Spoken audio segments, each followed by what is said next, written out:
A new twist in the Trayvon Martin case. An Orlando paper spoke to two audio experts who say the screams heard on the 911 tapes from the night of the shooting are not from George Zimmerman. Take a listen.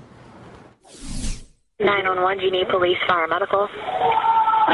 Maybe both. I'm not sure. There was just someone screaming outside. And is it a male or female? It sounds like a male. And you don't know why? I don't know why. I think they're yelling help, but I don't know. Just send someone quick. Does he look hurt? I can't see him. I don't want to go out there. I don't know what's going on. So you think he's yelling help? Yes. There's gunshots. Absolutely chilling. Joining me now is Tom Owen, one of the voice identification experts quoted in the Orlando Sentinel report. He analyzed that 911 tape.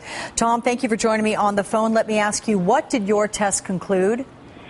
Alex, the test concluded that it's not the voice of Mr. Zimmerman. When you say that, Tom, tell me how you came to that conclusion, and if you can give a percentage of certainty, I would love to hear that. Well, I came to that conclusion first by listening, and then secondly by using a program called Easy Voice Biometrics, which is a biometric program very similar to what the NSA and CIA and FBI use for following terrorists through their voice and so forth. And it's not brand new technology, but it's recently become available and quite commonplace because of 911 and so forth, 9/11 and so forth. Every country in the world is utilizing this technology to follow terrorists and drug cartels and so forth. So, Tom, if every country is using this, is this the kind of summary evidence that could be admissible in court? Yes. I just recently testified in a murder trial in Connecticut, State versus Davalu, where it was a 911 call, and I was able to identify her voice as the person making the 911 call. Okay. Tom, are you able to conclude that it is the voice of Trayvon Martin, if not by your technical analysis, because George Zimmerman has said there were two people present at the incident, himself and Trayvon Martin? Well, I have nothing to compare to Trayvon Martin. George Zimmerman identified himself on the 911 call.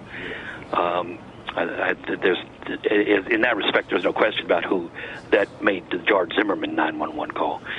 As far as whether or not it's Trayvon Martin, I can't say one way or the other. I don't have anything to compare. How about accuracy of your tests? How successful have you been in reaching these conclusions that then don't get challenged? Well, the software itself, is extremely accurate. I've run it against 300 voices, testing 300 voices, and it was better than 99% in all cases. And there has to be a minimum criteria in terms of the quality of the audio. The Zimmerman call has a signal-to-noise ratio of 26 dB, which is very high in our world, in the forensic audio world. Which means what, Tom, that it is very accurate? It's very clear. Very clear. That it's very clear. Unlike a lot of 911 calls, they're not so clear. Mm-hmm. Tom, were you asked to perform these tests? Yes, Jeff Weiner at the Orlando Sentinel asked me about the science generally, because I've been doing it for 30 years. Mm-hmm. And then I let him know that possibly he may want to look at the biometric side of it and so forth, and he asked me if I would do that, and I agreed to do that, and that's what you hear on the newspaper's website. I prepared special tapes, and you can go and download those tapes if you wish.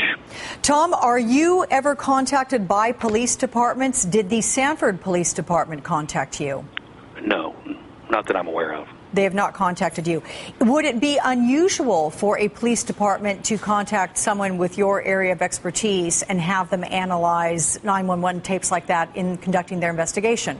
No, I did the Sheila Davalu case in Connecticut for a police department, for the prosecutor's office. Okay.